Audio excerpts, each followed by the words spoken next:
Welcome welcome welcome. एक बार फिर से आप लोगों का स्वागत है आपके अपने show Dan and English words gimmick episode 42 में। आज का नया दिन और आज का सिचुएशन ये रहा। Hello, my dear friend. Having good gumption, having goodly impression. Dan and English has come again amidst you with your favorite show, Dan and English Words Gimmick. Please have a look on today's situation. Situation as follows. One day near my house, I was horsing around, a wimpy, languid boy howling in the nearby ground. For a moment, I gazed at him. Besides gnashing my teeth, I gave him the willies.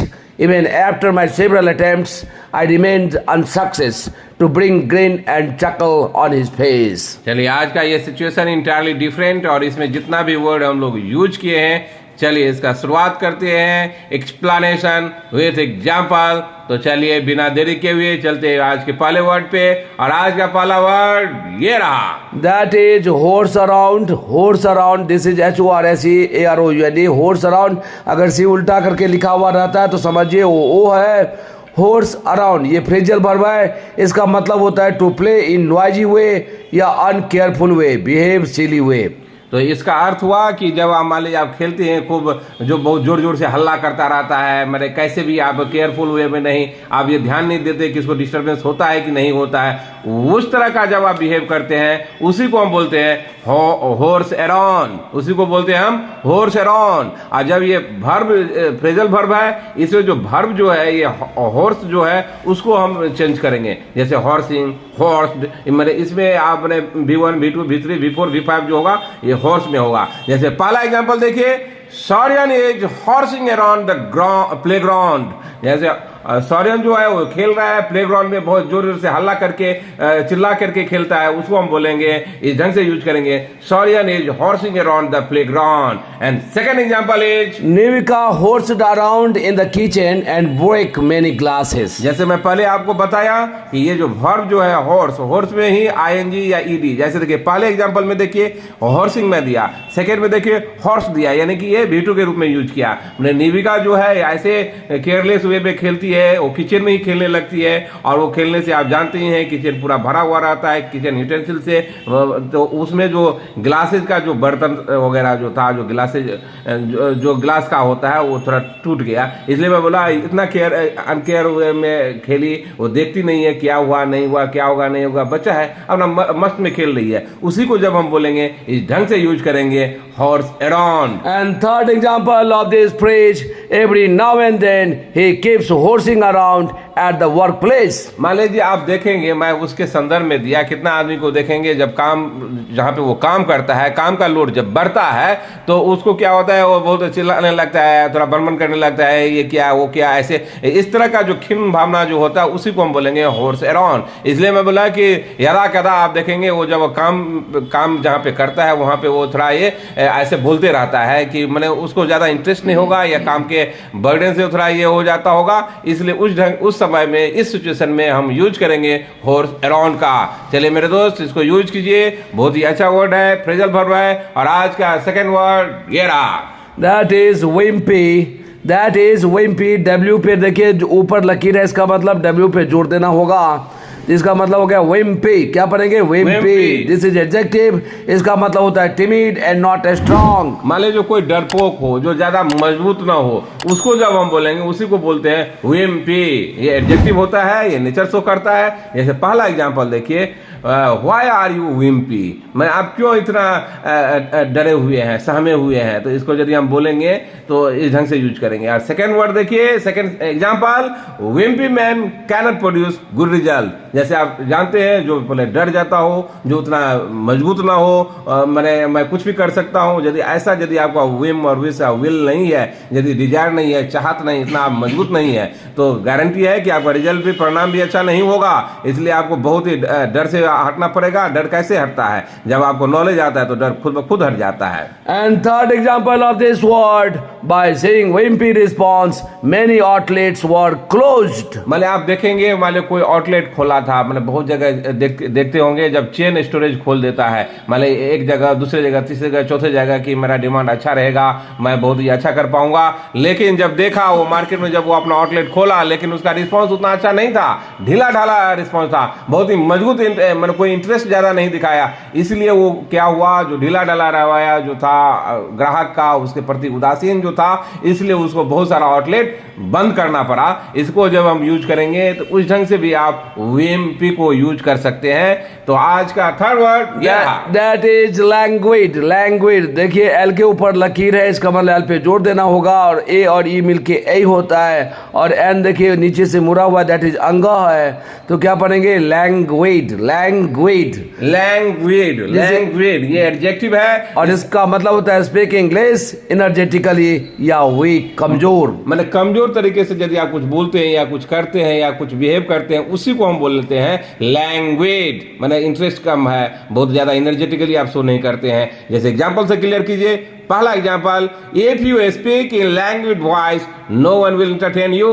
क्योंकि आप भी जानते हैं कि आजकल का जो competitive world है, यदि आप अपने फ्लूट में बोलेंगे, बहुत कमजोर आवाज में बोलेंगे, दबे आवाज में बोलेंगे, जो आदमी कोई आपको लिसन भी नहीं कर पाता, रिकॉग्नाइज भी नहीं कर पाया, तो आपको कैसे आपको कोई एंटरटेन करेगा? No one entertain. इसलिए मैं बोला कोई आपको वैल्यू नहीं देगा। इसलिए जब भी बोलिए एनर्जेटिकली बोलिए, आप खूब जोरदार बोलिए। And second example of this word, that is he is enjoying the language warmth of summer. आप देखते होंगे जो समर में जब थोड़ा कम जब गर्मी रहता है, उस समय जब थोड़ा सन का जो ये रहता है, उस समय वो उसका जो गर्मी जो लेना रहता है, जो मेरे बहुत ज्यादा तीव्र गर्मी नहीं रहे, धूप ज्यादा न रहे, उसको जब हम बोलेंगे तो लैंग्वेज वार्मथ के रूप में हम बोलेंगे, वो उसको एंजॉय करता है। That is third example of this word, that is people have only language trust in mutual fund. आप जैसे देखते होंगे कि खास करके कैपिटल मार्केट में ज्यादातर आदमी को तो नॉलेज बहुत कम है, तो क्या करता है, म्यूचुअल फंड के रास्ते से जाता है। लेकिन उनका जो ट्रैक रिकॉर्ड देखने के बाद इतना अप्स एंड डाउन होता है, वोलेटिलिटी होता है,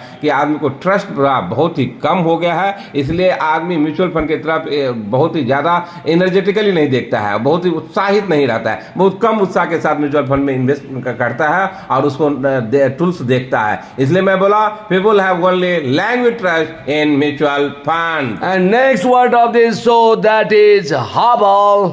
हॉबल देखिए, एच के ऊपर लकीर है, इसका मतलब एच पे जोर देना होगा। ए के आगे दो बिंदी है, इसका मतलब आ हो गया, और ई जब उल्टा हुआ लिखा रहता है तो आ होता है, तो ये हो गया हॉबल।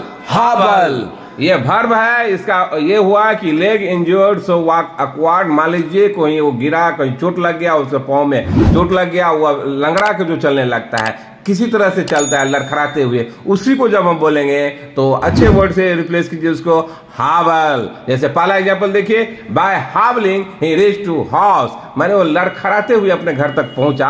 मान लीजिए जा रहा होगा इन द वे, रास्ते में कहीं उसको चोट लग गया पाँव में, तो उसको बहुत ही दिक्कत हुआ, लेकिन लड़खड़ाते हुए किसी तरह घर पे पहुंचा, उसको इस ढंग से मैं यूज किया। एंड सेकंड एग्जांपल देखिए, after falling down to the ground Yusuf started howling. मान लीजिए स्वाभाविक है, यदि कोई मान लीजिए कहीं ऊंचाई से कहीं गिरा, तो सबसे पहले पाँव में ही जरा चोट लगता है और आपको उसके सहारे ही चलना पड़ता है। यदि आप गए तो ऊपर से गिरे तो उनको चोट लग गया, और उसके बाद यूसुफ जो है वो लड़खड़ाते हुए चलना शुरू कर दिए। इसलिए मैं बोला कि इसको इस ढंग से यूज कीजिए। इससे पहले मेरे दोस्त आप बहुत ही हल्के वर्ड से यूज करते होंगे, लेकिन आज से यूज कीजिए Howell.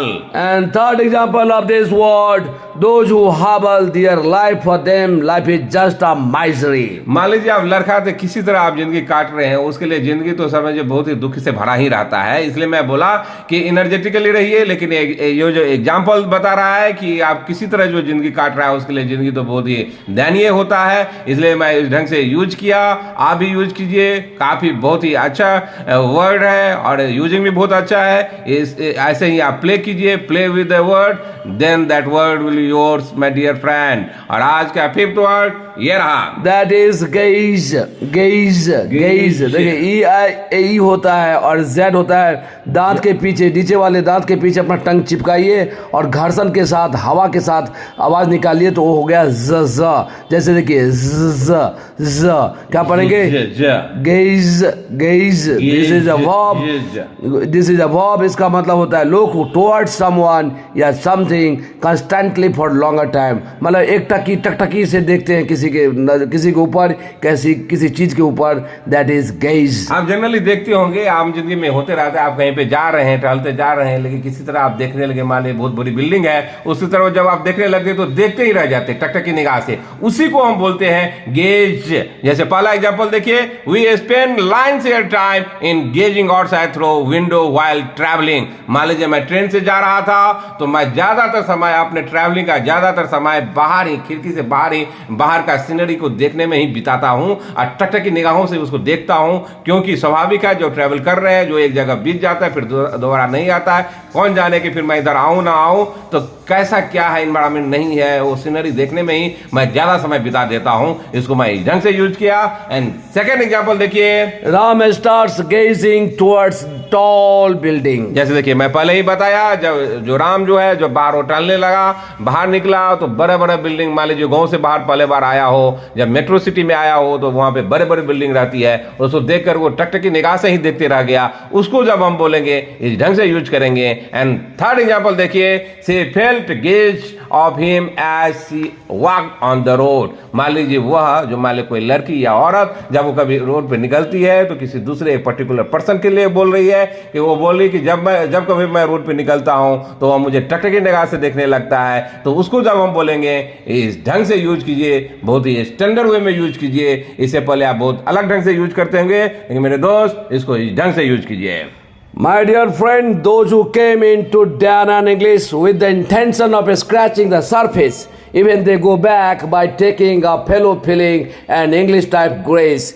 It is keen interest which compels you to be the part of Danan English. It is Danan English which saves you from becoming a dregs of society and rubbish. My dear friend, please try to be the part of Danan English. 100% you can speak just like a native speaker. चलिए आज का sixth word ये रहा, That is gnashing of teeth. Gnashing of teeth, GNASHING। देखिए यहाँ पे G silent है और AE जब मिलता है साथ में तो A होता है, तो क्या पढ़ेंगे नैश, और वो जो सिग्मा जैसा दिख रहा है वो तालब श है, तो क्या पढ़ेंगे gnashing of teeth. Gnashing of teeth माने एंग्री हुआ है, जब आप गुर्राने लगते हैं, बहुत गुस्से में, जब आप थोड़ा लगता है कि आप गुस्से में रहते हैं, कुछ कुछ बोलते रहते हैं, गुर्राते रहते हैं, तो उसी को हम बोलते हैं नैशिंग ऑफ टीथ। जैसे पहला एग्जांपल देखिए, even after my gnashing of teeth he didn't afraid. मुझे इतना गुस्सा से भी एकदम तमतमा गए थे, मैं गुस्सा से थोड़ा कुछ बोलने भी लगे गुस्सा में, लेकिन तो अभी वो डरा नहीं। जब उसको मैं यूज करूंगा तो इस ढंग से यूज करूंगा, even after my gnashing of teeth he didn't afraid। And second example देखिए, on getting blows Himanshu started gnashing of teeth। मान लीजिए जो हिमांशु जो कोई एक इंसान जो मेरा स्टूडेंट भी है, मैं एग्जांपल के तौर पे बताया कि मान लीजिए ब्लूज मैंने असफलता पाने पर भी, असफलता पाने पर वो जो क्या है कि पूरा गुस्सा गया, क्योंकि वो बहुत ज्यादा मेहनत किया था, उनको भरोसा था कि मुझे इस बार सिलेक्शन हो जाएगा, लेकिन बाय द वे नहीं हुआ, तो उस समय वो बहुत ज्यादा क्रोधित हो गई, एकदम गुस्सा गए, तमतमा गए। उसी को जब हम बोलेंगे तो वहां पे यूज कीजिए gnashing of teeth। And third example of this idiom, that is on being scolded by his father, Rahul was showing and gnashing his teeth। मान लीजिए जो राहुल का जो पिताजी था, राहुल को बहुत ज्यादा डांट दिया, तो डांटने फटकारने पे वो क्या थोड़ा मैंने सिसक के थोड़ा रोने लगा। सॉबिंग होता है सिसक के रोना, सिसक के रोने लगा, और थोड़ा गुस्सा भी बहुत अंदर से था, और थोड़ा रोने भी लगा, क्योंकि उनके पिताजी उनको डांट दिया था तो उसको खराब लगा। तो उस ढंग से यूज कीजिए, on being scolded by his father Rahul was sobbing and gnashing of teeth। And next word of this, so that is give somebody the village। This is a phrase, give somebody the village। phrase इसका मतलब होता है to make someone frightened और nervous, किसी को डराना या किसी को नर्वस कर देना।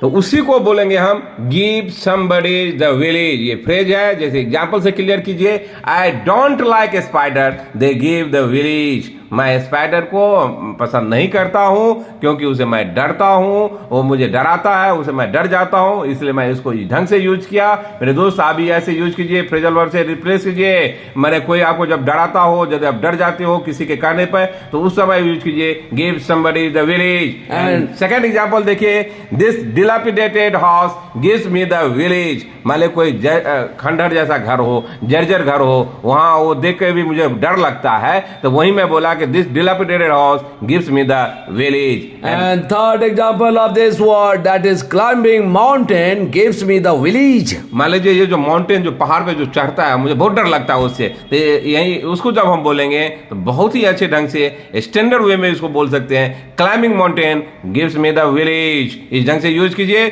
बहुत ही अच्छा वर्ड है। और आज का 8th वर्ड ये रहा, That is green.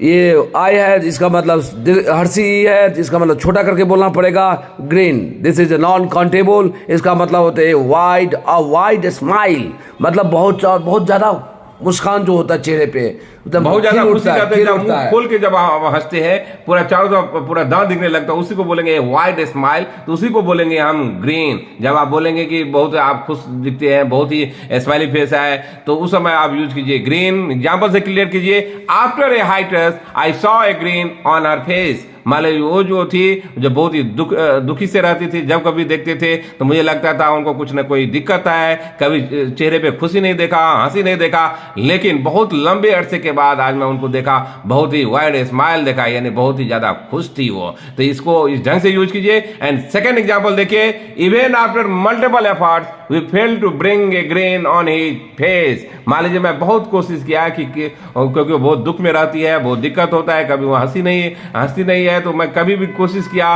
कि उसको मैं किसी तरह हंसाऊं, लेकिन मैं फेल हुआ, मेरा कितना भी मैं कोशिश किया तो मैं नहीं कर पाया, तो उसको इस ढंग से मैं यूज किया। And third example of this, so that is I like very much the small kids toothy green. जैसे आप भी खुश होते होंगे और आपको भी अच्छा लगता होगा जब बच्चे जो रहता है बहुत ही पूरा दांत खोल के जब हंसता है, पूरा दांत उसका जब दिखता है तो आपको भी अच्छा लगता है, और बच्चे का हंसी तो वैसे भी अच्छा लगता है। इसलिए मैं बोला I like very much the small kids toothy green.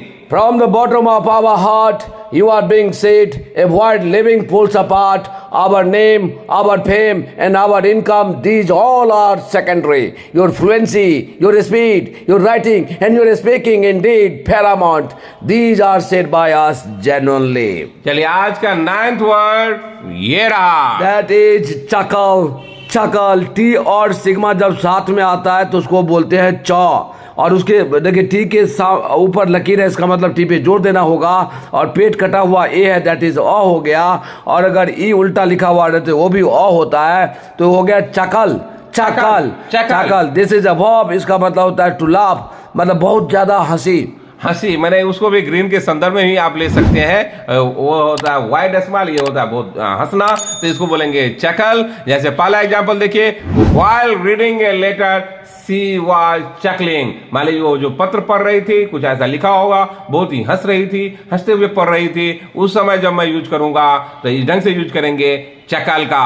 और ये जब नॉन होता है तो उस समय भी लाफ होता है, लेकिन इसका यूजिंग देखिए आप। First example of this word as a noun, during reciprocal answer a chuckle was seen on his face. मान लीजिए वो जवाब दे रहा था, मैं कोई क्वेश्चन पूछा होगा, उसके रिप्लाई जब देती है वो आंसर देना, उसी को बोलेंगे हम रेसिप्रोकल आंसर। तो वो जो दे रही थी तो हंस के दे रही थी, तो उसलिए मैं बोला इस ढंग से यूज किया, during reciprocal answer a chuckle was seen on his face. And second example देखिए, lead the life with green and a chuckle. मैंने आप जिंदगी जो है हंसते मुस्कुराते आप पूरा इसे गुजारिए तो जिंदगी बहुत ही अच्छा लगेगा। इसलिए मैं इसको यूज भी किया और अपने जिंदगी में भी उतारिए, बहुत ही काम देगा।